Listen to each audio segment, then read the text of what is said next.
नमस्कार, बहुत स्वागत है इस बुलेटिन में आपका। मैं हूं आपके साथ शीनम शर्मा और न्यूज 18 आपको दिखा रहा है एग्जिट पोल, क्योंकि अब 4 जून को नतीजे आने हैं। लेकिन उससे पहले न्यूज 18 का सर्वे क्या कहता है वो हम आपको बताएंगे। यूपी की खास तौर पर बात करें तो बीजेपी को बम्पर सीट मिलती दिख रही है।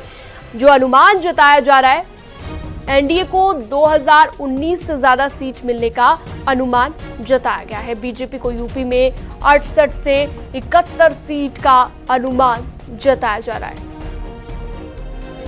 बात अगर इंडी गठबंधन की करें तो 9 से 12 सीट का अनुमान इंडी गठबंधन के लिए, और बात कांग्रेस पार्टी की तो सिर्फ 3 से 6 सीट का अनुमान कांग्रेस पार्टी के लिए अभी तक सामने आ रहा है।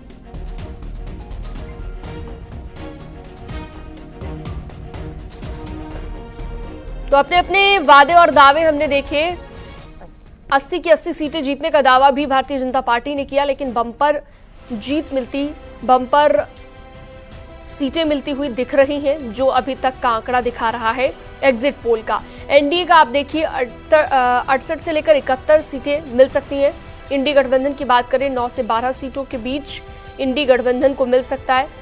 उत्तर प्रदेश की अगर हम बात करें तो ये उत्तर प्रदेश की कुल 80 सीटों का आंकलन हम आपको बता रहे हैं। 80 सीटों में क्या कहता है एग्जिट पोल, वो न्यूज 18 अपने दर्शकों को दिखा रहा है।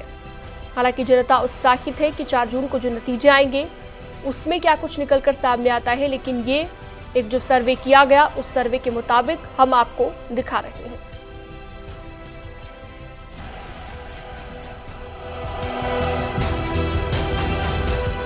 और एग्जिट पोल को लेकर रिएक्शन भी अब सामने आना शुरू हो गए हैं। ब्रिजेश पाठक ने बयान दिया है कि एनडीए सरकार बनने जा रही है। डिप्टी सीएम ब्रिजेश पाठक का ये कहना है। जनता ने विपक्ष को नकार दिया है, ये भी उनकी तरफ से कहा गया, क्योंकि अब लगातार रिएक्शंस आ रहे हैं।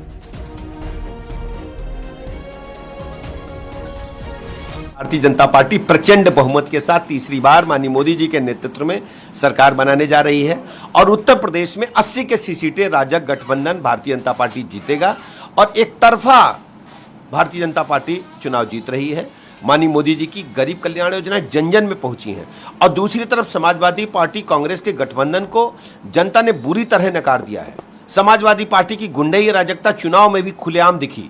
समाजवादी पार्टी के नेता के मंच को उनके ही गुंडों ने तोड़ दिया।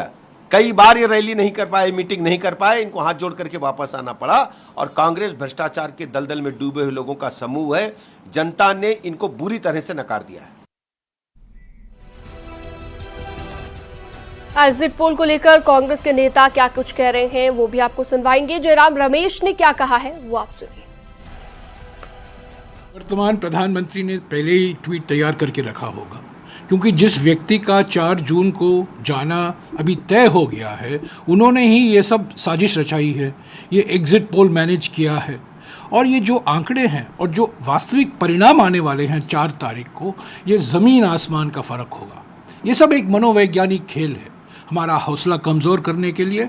पर इंडिया जनबंधन को मैं कहता हूँ विश्वास के साथ कह सकता हूँ। और कल सारी पार्टियों की बैठक भी हुई और वहाँ आंकड़े पर विश्लेषण हुआ। 295 सीटों के कम इंडिया जनबंधन को आना बिल्कुल असंभव है। यानी कि हमें 200 मिनिमम, न्यूनतम तरीके से हमें 295 सीटें मिलेंगी।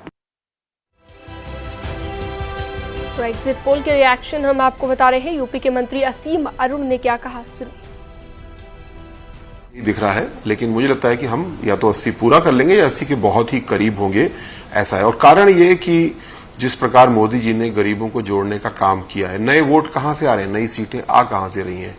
जो गरीब लोग हैं, जो अनुसूचित जाति जनजाति के सदस्य हैं, उनके लिए जितना काम मोदी जी ने किया है, आज भर भर के वोट सब लोग दे रहे हैं, पूरे उत्साह के साथ दे रहे हैं। ये एक नया बहुत बड़ा vote base Bharatiya Janata party ने बनाया है और उसके आधार पे आज हम देख रहे हैं कि इतनी सारी सीटें भी हमारी बढ़ने वाली यूपी में और साथ साथ वोट परसेंटेज हमारा बहुत व्यापक तौर पे बढ़ रहा है।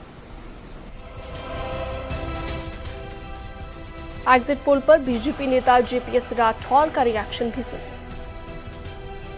बड़ा एग्जिट पोल आ रहा है और पूरी तरफ से कमल ही कमल खिलते चले जा रहे हैं।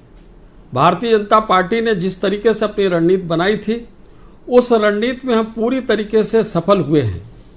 और मैं कहना चाहता हूं विपक्ष के लिए, दुष्यंत कुमार जी की वो लाइन, तुम्हारे पांव के नीचे जमीन नहीं, कमाल ये है कि फिर वे तुम्हें यकीन नहीं।